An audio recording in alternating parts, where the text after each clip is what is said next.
Hello, Nikolai. I had my first quilt lesson with the maestra of quilt restoration, and it was over Zoom, and I've been reading her book. So I have acquired some skills and techniques, which I want to tell you about in relation to restoring the piece quilt. First of all, my first decision is that this quilt is not going to be intended for use on a bed or a couch. It's going to hang on the wall, which means that once we hang it on the wall, the imagery, which kind of defines what we want this quilt to convey and to be about, will be upside down and at the top. This is going to be the top. So our piece stuff will be upside down, and so will our little rocking chair. That symbolizes an audience, and our piano stool, that'll be upside down. So what I'm going to do is I'm going to recreate these images and put them right side up towards the center so they can be appreciated at eye level. So here's what I did for the piece stub. I made this. It's a fabric collage. This is a technique called fabric collage. This is my piece stub. And I put it on a background of this batik. I thought it was really pretty and matches the colors. So anyway, that's the first step. I'm going to set this aside. And then we discussed saving what we can of the artwork, the paintings on this quilt. The paint has degraded and shattered the silk. You know, this is 134 years old. And so this little painting, it's of a flower. You can see the stem and the blossoms here. I think it's a milkweed. So this fabric, it's gone, but I want to save the image and the artwork. That's really important. So what I'm going to do, and what Anne suggested that I do, is that I take some black fabric. This is cotton with a sateen finish. And I'm going to pull that in under this shattered silk. I don't even want to touch that right now. And then I will continue this painting in, I think just acrylic will do the job. And then I'm going to photograph it. And then I'm going to print it out onto fabric, which is a technique which is used by professional restorers.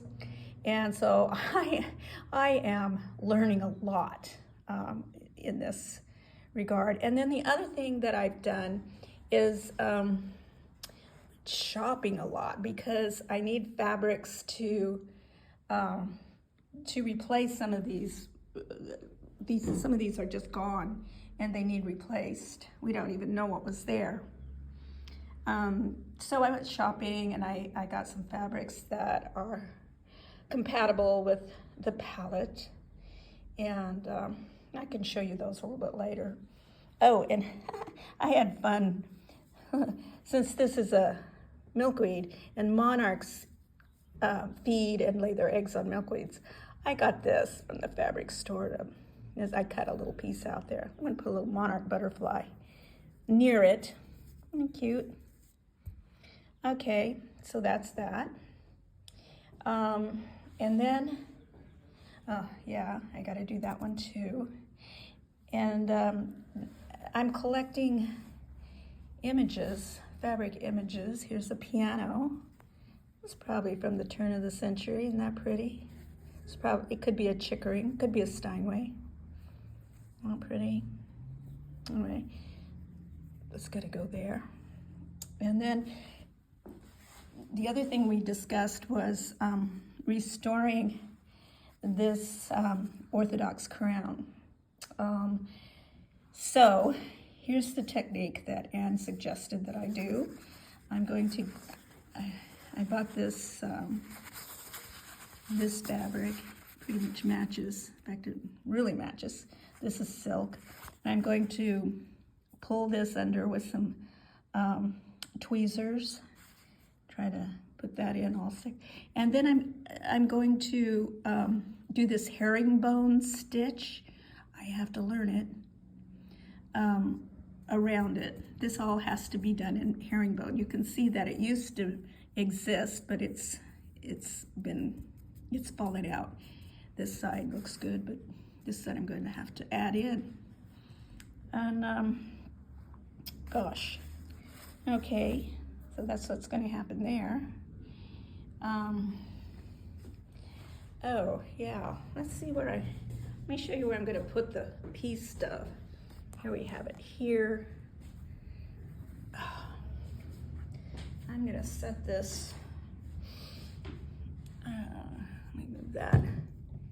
Yeah, I think it'll look pretty, like right about there. Of course, you know, it'll be cut and placed properly, but just about there, see? And then there's the piano. We're gonna have a piano bench. I don't know, I'll put that here, and I'll put the rocking chair, I don't know, probably here. By the way, this is not original. This has been added. I didn't add it, but the person before me probably did. So I can put a rocking chair on that. There's the kitty, hi. And then over here, I've got some, this is shattered and frayed on the edge here, so I had a lot of fun actually shopping for fabrics, which I think will, you know, go with it. I'm gonna cover that. And then hopefully, once I can figure out what this bird is, I might be able to restore this. I do some embroidery. I'm not real great, but I can do some. The problem with doing embroidery on this is that this quilt is very, you have to handle a lot to embroider. And I like to handle as little as possible. And then we've got our fans. What would we do without our fans, Nikolai?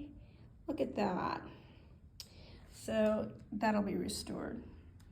And then I'm going to replace some of these missing patches with whatever I come up with, whatever we decide. And I certainly want to have your petals of peace on that. Oh, look, here's a neat fabric that I thought would go with the palette. Isn't that pretty? This is just some cotton, but isn't that pretty?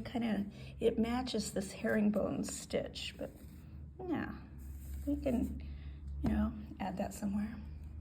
So that's kind of it. Now, I did find these, I like this batik-y kind of fabric. I got a bunch of these. They match in pattern, but they're different in hue. And I think it goes with, you know, the palette of the quilt. So I can use these as background, like that. And, you know, it'll blend in. Okay, now, some of the techniques that I learned require some purchases. Bubble jet. I'm gonna do some a new way to print onto fabric, and so I got all this. You have to do it onto 100% silk. So I bought some silk taffeta from the fabric store. This is what we need. And we make 8.5 by 11 sheets by ironing on freezer paper to the back of it, and then you just treat it like it's paper. You just run it through your inkjet printer.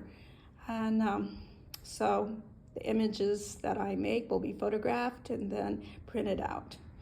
And I don't know what I'm going to do with this, but I figure it's probably going to come in handy in case I need to change the color or remove the color of some of these silks that I purchased. Okay, so I'm nattering on and on. Look, there's another fan. What would we do without our fans? And I'll see you next time. Have a great day. Bye.